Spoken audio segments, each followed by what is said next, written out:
Bonjour à tous, alors aujourd'hui je vous propose, vous voyez, un exercice sur les intégrales et l'intégration par partie, un exercice assez intéressant. L'intégrale du jour, c'est donc une suite d'intégrales, IN, hein. L'intégrale de 0 à pi sur 6 de x puissance n sinus 3x dx. Voilà, donc dans l'ordre on va calculer I0 pour initialiser un peu notre suite. Ensuite, intégration par partie pour calculer I1, et on passe après à la relation de récurrence, hein, qui va nous permettre comme ça de calculer les termes de proche en proche. Et donc on calculera I3. Et ensuite, 3 questions sur les propriétés des suites, hein, donc monotonie, encadrement et limite. Donc on est parti, première chose, calculer I0.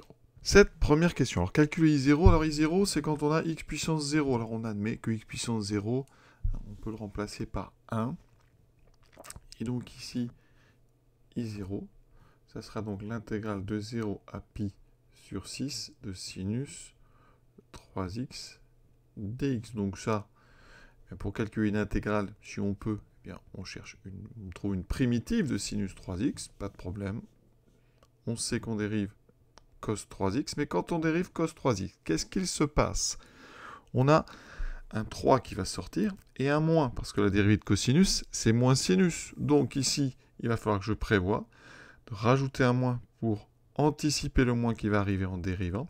Et ici, comme j'ai un 3 qui va sortir, je dois devant mettre un tiers. Donc j'ai moins un tiers de cos 3x. Et donc j'ai ceci. Je remplace ensuite ici x par pi sur 6. 3 fois pi sur 6. Alors 3 fois pi sur 6, ça fait pi sur 2. Moins un tiers de cosinus 3 fois 0. Et donc, vous voyez qu'on trouve donc moins 1 tiers cosinus pi sur 2 plus 1 tiers cosinus 0. Alors, cos pi sur 2, ça vaut 0. Cosinus 0, ça vaut 1. Donc, il me reste 1 tiers. Donc, on note ça. I0 est égal à 1 tiers. Pour illustrer ça avec GeoGebra, voici la courbe donc, de sinus 3x sur 0 pi sur 6. Cette fonction, vous voyez, elle est positive. Donc l'intégrale correspond à l'aire sous la courbe et on m'indique 0,33. Alors qu'est-ce qui va se passer, hein? J'ai mis un curseur. Quand n est égal à 1, on doit trouver 0,11 à peu près, donc ça doit être un neuvième. Et ainsi de suite. Donc vous voyez que quand n grandit, bien, la courbe semble se rapprocher de l'axe des abscisses et l'intégrale semble tendre vers 0. On va vérifier tout ça au travers de l'exercice. Donc IN semble décroissante, avec une limite qui semble être égale à 0. Deuxième question, on va calculer maintenant I1, donc avec une intégration par partie. Alors I1, c'est l'intégrale de 0 à pi sur 6 de x puissance 1, sinus 3x dx. Donc, intégration par partie. On va choisir, ici, hein, j'ai la formule qui est en bas, il faut l'intégrale de uv'. Donc, ici, celui que je vais dériver, je pense que le mieux, c'est de dériver, donc, ici, x. Donc, x, ça va constituer le u. Sinus, ça sera le v'. Donc, ce que je propose, c'est donc de dériver ici x, ça donne 1, et de prendre une primitive de sinus 3x qu'on a trouvé tout à l'heure, qui était moins 1 tiers de cos 3x. Alors les 4 fonctions en présence sont dérivables et continues, on n'a aucun souci pour intégrer par partie. Donc l'intégration nous donnera entre crochets le produit des deux primitives, c'est les deux qui sont en haut, donc x fois moins 1 tiers de cos 3x, que j'écris moins 1 tiers de x cos 3x, moins l'intégrale de 0 à pi sur 6, des deux nouvelles, des deux vertes ici, donc moins 1 tiers. Alors le moins que j'ai dans l'intégrale, par linéarité on le sort, ça me fera plus intégrale de 1 tiers de cos 3x dx. On remplace donc dans nos crochets par pi sur 6. Alors j'ai moins 1 tiers fois pi sur 6 cosinus pi sur 6 qui vaut pi sur 2. Donc ici, eh bien, ça fera fois 0. Donc toute cette partie, je vais l'effacer tout de suite. Ensuite, on aura moins 1 tiers fois 0. Donc ici, eh bien, le crochet me donne 0. Il me reste uniquement l'intégrale ici. Donc ça fera, je sors le 1 tiers de l'intégrale de 0 à pi sur 6 de cosinus 3x dx. On a déjà fait ce calcul, la primitive, enfin on l'a pas fait, non, on a fait un calcul qui ressemble, mais là il me faut une primitive de cos 3x. Là c'est plus simple, ça sera du sinus 3x. Sinus en dérivant donne cosinus, il y a un 3 qui sort, donc je mets un 1 tiers ici. Donc 1 tiers fois 1 tiers, ça me fait du 1 neuvième. Fois donc sinus 3 fois pi sur 6, donc on a dit pi sur 2, moins donc 1 tiers, enfin 1 neuvième ici de sinus 0 qui vaut 0. Donc il me reste sinus pi sur 2 qui vaut 1, il me reste 1 neuvième. C'est ce qu'on avait prévu avec notre animation GeoGebra. Donc I0 vaut 1 tiers, I1 vaut 1 neuvième. Deuxième question petite. Alors là, en effectuant 2 intégrations par partie successives, donc coup sur coup, déterminer donc IN plus 2 en fonction de IN. Alors on va partir donc de IN plus 2.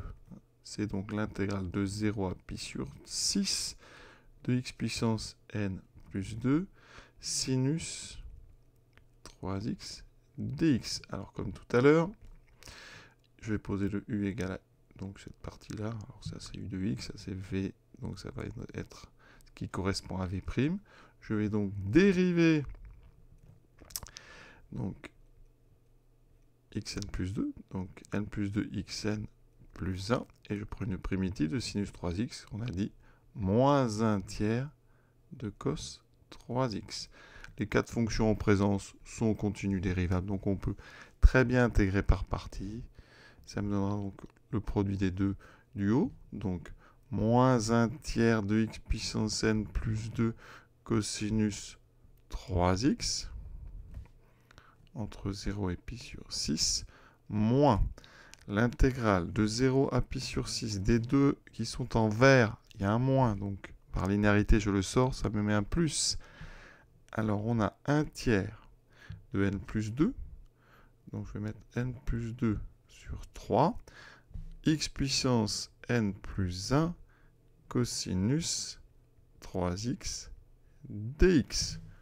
Voilà, maintenant on passe à notre crochet. Quand on remplace par pi sur 6, comme tout à l'heure, le cosinus va donner cos pi sur 2, donc 0. Et le 0 qui est ici va annuler ce x puissance n plus 2. Donc il me restera que mon intégrale ici. Donc je sors le n plus 2 sur 3 fois l'intégrale de 0 à pi sur 6 de x puissance n plus 1 cosinus 3x. Voilà, on a fait la première partie du travail. Maintenant, on va faire une deuxième intégration par partie. Et vous allez voir qu'on va revenir sur le sinus 3x. Alors attention, il faut garder la même tactique. C'est-à-dire que c'est le x puissance n plus 1 qu'on va dériver. Et le cos 3x dont on va chercher une primitive. Donc ici, je vais dériver x puissance n plus 1. Donc n plus 1 xn. Et ici, je cherche une primitive. Donc on l'a vu tout à l'heure, c'était 1 tiers de sinus 3x.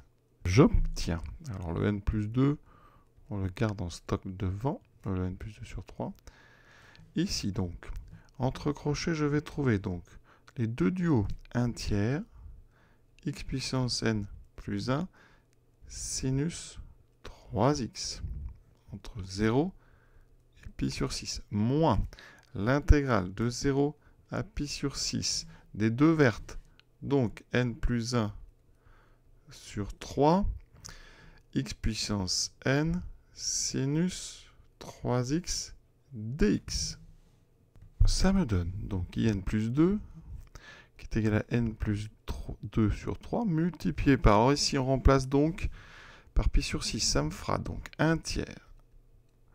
Donc x puissance n plus 1, donc 1 tiers fois pi sur 6 puissance n plus 1, fois sinus pi sur 2, donc fois 1, moins, ici quand on remplace par 0, ça va disparaître. Donc j'ai 1 tiers ici, pi sur 6 puissance n plus 1. Moins mon intégrale. Alors je sors le n plus 1 sur 3.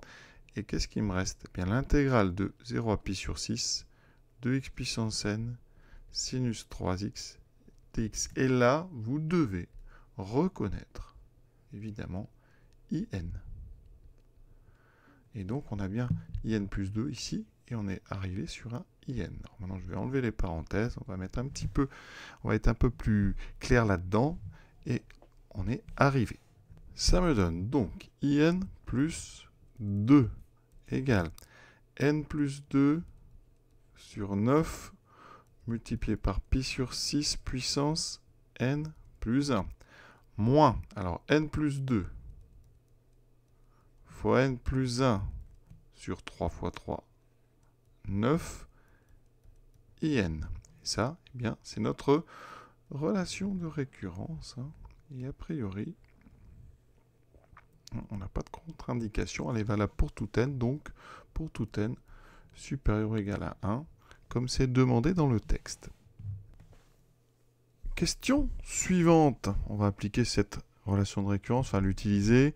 Évidemment, elle est loin d'être évidente. Donc là, on ne va pas aller très loin. On va sur I3. Donc pour avoir I3, eh bien, dedans, on va poser hein, n égale 1. Donc, on prend la relation précédente hein, pour n égale 1. Ça me donne quoi? Donc, I n plus 2, ça fera donc I3, est égal à n plus 2 sur 9. Donc, 1 plus 2 sur 9 fois pi sur 6 puissance, donc n plus 1, ce qui me donne donc 2, moins n plus 2. Ça fera donc 3 fois n plus 1, 2 sur 9 fois i1. J'obtiens donc ici 3 sur 9, 1 tiers. Donc 1 tiers fois pi sur 6 au carré, ça me donne donc pi carré sur 36, moins, ici on simplifie par 3, il me reste moins 2 tiers fois i1 qui vaut 1 neuvième. Et là, suspense, pi carré sur 3 fois 36 qui fait effectivement 108, moins 2 sur 27. Alors là, on est très rassuré parce que c'est ce qu'on attendait. Donc a priori, ça veut dire qu'on a fait du bon travail sur notre relation de récurrence. Voilà donc pour cette question 2b. Alors juste petite chose, on va regarder un petit peu pour n égale 0, parce que cette relation, a priori, elle est vraie pour n égale 0. Il n'y a pas eu de contre-indication. Donc si je veux, je peux essayer de voir I2, puis on vérifiera sur GeoGebra rapidement. Donc je remplace n par 0.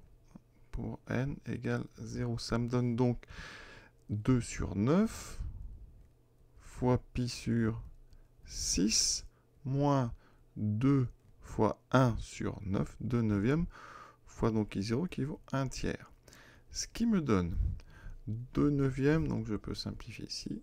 Donc pi sur 27 moins 2 sur 27. D'accord? Donc pi moins 2 sur 27. Regardons tout de suite ici sur donc GeoGebra. Donc je prends n égale 2.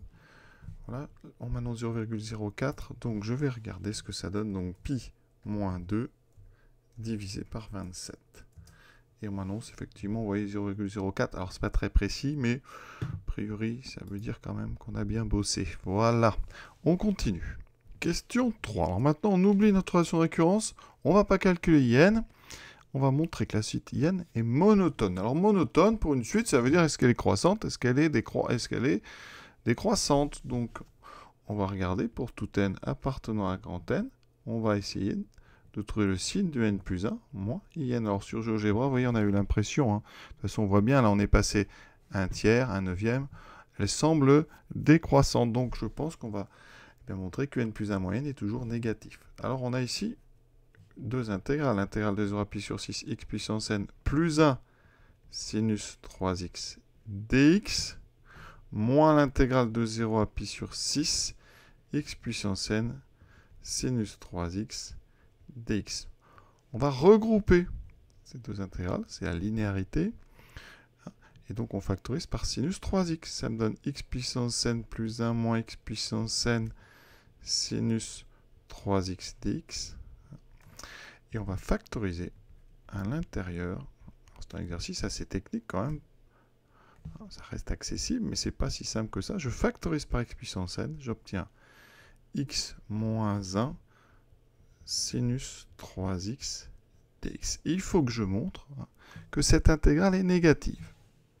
On est donc amené à étudier le signe, alors je vais lui donner un nom, de l'expression x puissance n x moins 1 sinus 3x. Et on est sur l'intervalle 0, pi sur 6. Alors, première chose déjà, sur 0 pi sur 6, x puissance n est positif ou nul. D'accord? X moins 1. Alors, pi sur 6. Pi, c'est plus petit que 6. C'est entre 0 donc, et 4. Donc, pi sur 6, c'est entre 0 et 1. C'est plus petit que 1. Donc, sur notre intervalle 0 pi sur 6, eh bien, x moins 1 est donc négatif ou nul. Il me reste sinus 3x. Alors, x est donc entre 0 et pi sur 6. 3x est donc entre 3 fois 0 et 3 fois pi sur 6 qui fait 3 pi sur 6, donc pi sur 2. Donc vous avez le sinus de 3x qui est le sinus d'un réel entre 0 et pi sur 2.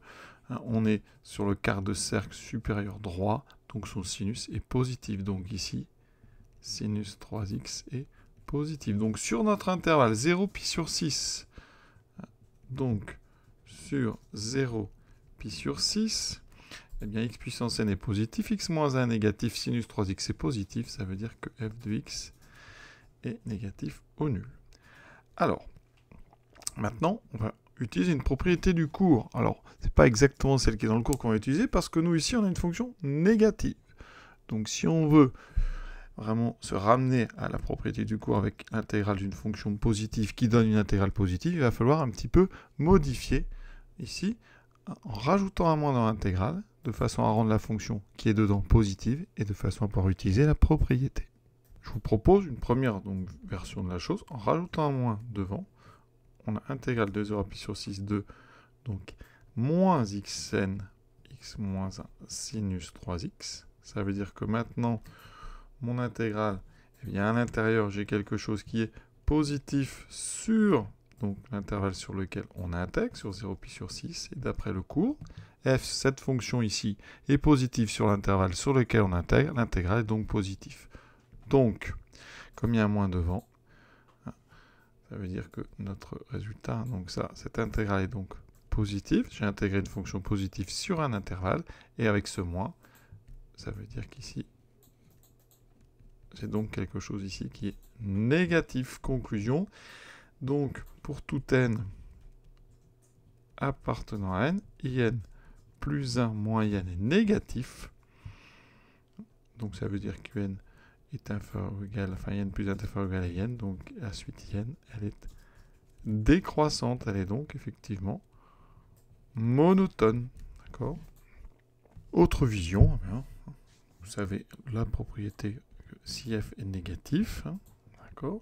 Si vous avez vu celle-là aussi, eh bien, l'intégrale d'une fonction négative sur donc, cet intervalle, eh bien, ça nous donne une intégrale négative. Donc ici,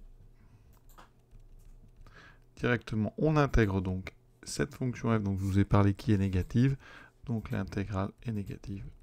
Voilà pourquoi, avec ça, on obtient la même chose, mais on utilise une propriété avec f négatif. Voilà. Plus généralement, sur un intervalle, si vous avez f plus petit que g, eh bien alors, l'intégrale donc sur notre intervalle de f sera plus petite que l'intégrale sur notre intervalle donc de g. Ici, g c'est 0, donc quand on intègre 0, ça donne 0. Donc vous voyez, f négative implique son intégrale est inférieure à 0. Maintenant, comparer n à l'intégrale de 0 à pi sur 6 de xn dx. Alors ici, donc on sait qu'on est donc sur 0 pi sur 6. Je vous ai dit tout à l'heure, sur 0 pi sur 6, sinus 3x est donc inférieur ou égal à 1, ça comme tout suite, mais c'est positif. D'accord? Comme x puissance n est positif, ça veut dire qu'en multipliant, 0 est plus petit que x puissance n sinus 3x, qui sera plus petit que x puissance n. Eh bien, on va intégrer cet encadrement sur donc 0 pi sur 6, et donc, en intégrant, ça veut dire qu'on a l'intégrale de 0 à pi sur 6 de 0 dx, qui est inférieur ou égal à l'intégrale de 0 à pi sur 6 de xn sinus 3x dx. On peut comme ça intégrer un encadrement, et inférieur ou égal à intégrale 0 à pi sur 6 de x puissance n dx. Alors ça tombe bien parce que ça c'est ce qu'on veut, et au milieu on a in. L'intégrale de 0 c'est 0, donc vous venez de montrer que in est donc positive et plus petit ou égal à l'intégrale de 0 à pi sur 6 de x puissance n dx.